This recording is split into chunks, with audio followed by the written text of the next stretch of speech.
Number 40 in Chris Allen's Progressive Studies for Clarinet Book 2.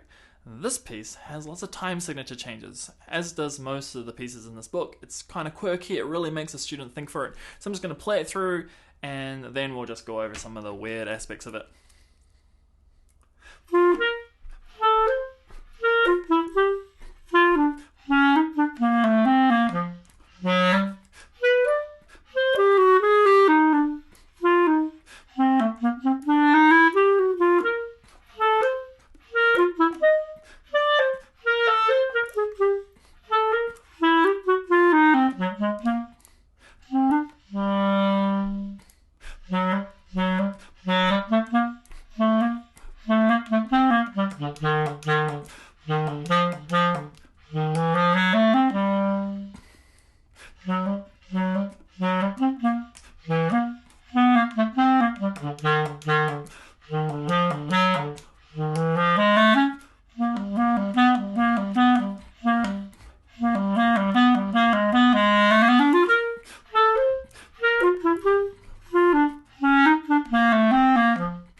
So this piece has a combination of time signatures. We go from 4/4, we're going to 7/8, we've got a 4/4 again, into 5/8, 4/4, 6/8, 3/8, 4/4. Okay, so it's all over the shop. The important thing to remember when you're doing a piece like this is that the underlying quaver subdivision is always the same. You're always going 1 and 2 and 3 and 4, 1 and 2 and 3 and 4, and then maybe 7/8 shows up. 1 2 3 1 2 3 4 1 2 3. You know, so all the quaver speeds is the same all the time. So if you're struggling to feel where the beat is, and remember, a time signature is all about telling you what is the strong notes and what is the weak notes. So if you're struggling to find out what is the strong and what is the weak, you can't go wrong just tracing all the quavers to start off with. So how about I do that at the beginning and just hear that 1 and 2 rest, rest, rest, rest, rest, rest, rest.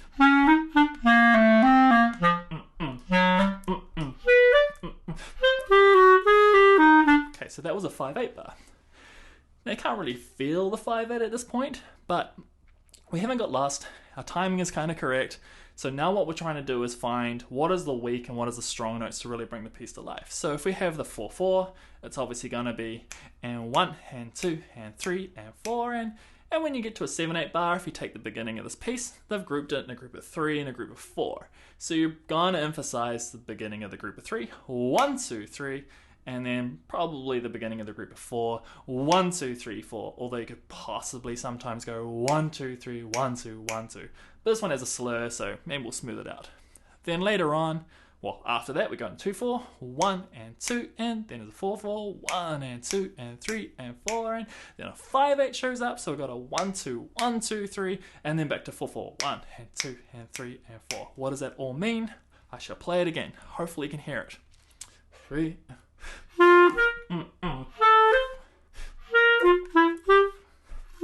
Now 7/8 bar.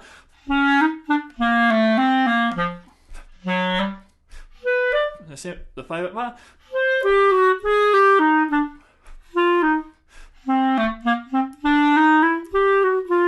And at the end there, we had a 6/8 and a 3/8. So we had this 3 happening 1 2 3 1 2 3 1 2 3 1 and 2 and back to 4 4. Clear as mud, huh? Okay, so we noticed that 7/8 kind of felt like it really wanted to be 1 2 3 1 2 1 2.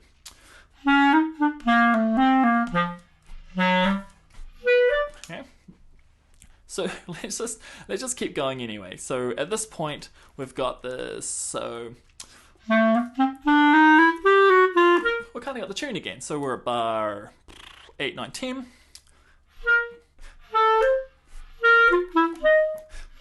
So that's a nice little 4/4. 1 and 2 and 3 and 4 and 1 and 2 and 3 and 4 and then a 5/8 shows up. It's a group of 3, group of 2. So 1 2 3 1 2 1. But notice again the quavers, they're just staying the same. 1 and 2 and 3 and 4 and 1 2 3 1 2 1 and 2 and 3 and 1 2 3 1 2 3 1 2 1. Okay, so the quavers are the same all the time. So if you get lost, just track the quavers.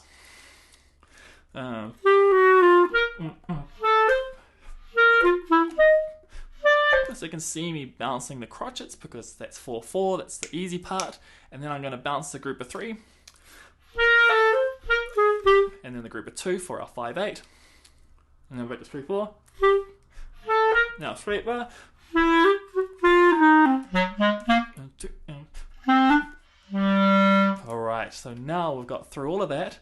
And that's actually the end of the piece too. So the middle section has now got minim beats. The minim beats, again, has still made up of 4 quavers, and thus those quavers are still going the same speed. So da da da da da da da da. But of course, we're doing minim beats, so da da da da da da da da da. So I'm going to play from 17 with these big wide minims.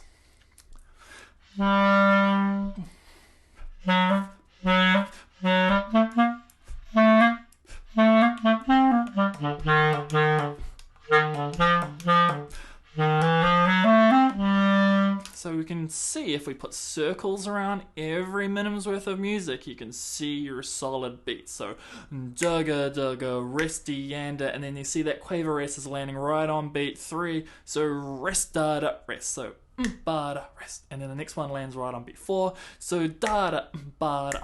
So that bar. Resty yanda rest rest. Okay, so we're getting these big chunks of quavers, these 4 quavers in 1 minim.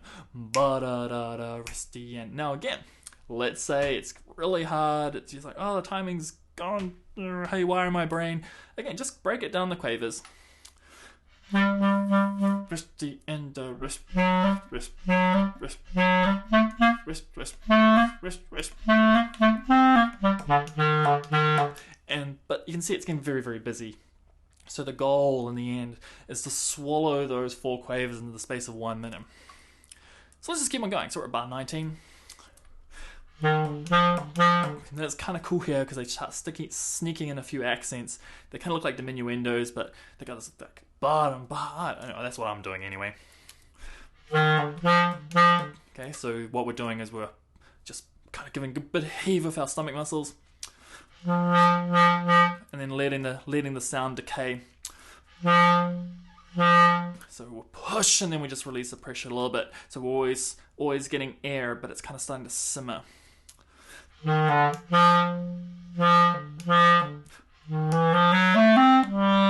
Okay, so back to timing. So duck, duck. And 2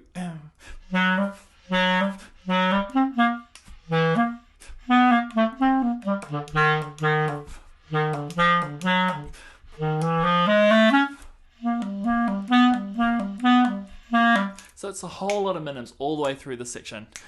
So again, putting a circle around the music really helps because you can see where the beginnings of the group of 4 is, or even sticking a line through it. That sometimes helps too, so that you know, oh, that rest is on the beat and that note is on the beat. So tracking what things are landing on the beat, so therefore you can kind of recalibrate yourself if the timing is starting to get a little bit confused. Like, oh, where is the beat here? Or like, if I'm getting lost here, just if you put circles or you put numbers or lines, you can just kind of start to anchor yourself to really place these things on beats.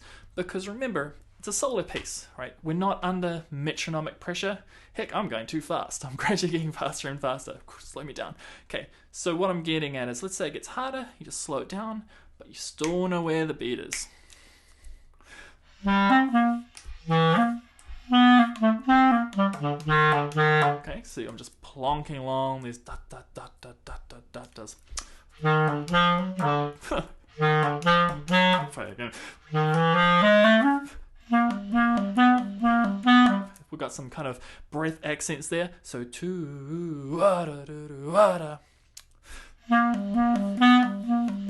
it's just pulsing, pushing air out of the stomach. Okay, it's kind of like, imagine you've coughed through the instrument. Instant firepower. Oh, sorry. Okay, there's a bit of a trap in here. There's an A sharp accidental. Okay, accidentals last for the rest of the bar. So pencil in that A sharp. It gets me. I've got it penciled into my music. But then we have a 6 show up. But that 6 in this is in the space of our minim. So hopefully by this stage you've got the feelings of minims. And so instead of doing a 4, we now have a 6. So da da da da da da da da da da. 1, 2, 3, 4. 1, 2, 3, 4, 5, 6.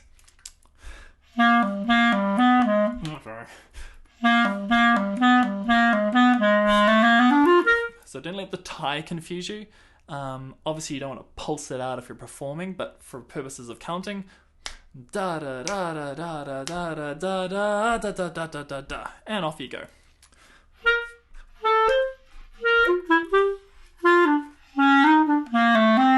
So this is the beginning again. So all those tricks you've learned at the beginning with this feeling of 4, 1 and 2 and 3 and 4 and 1, and then the 7, 8 comes up.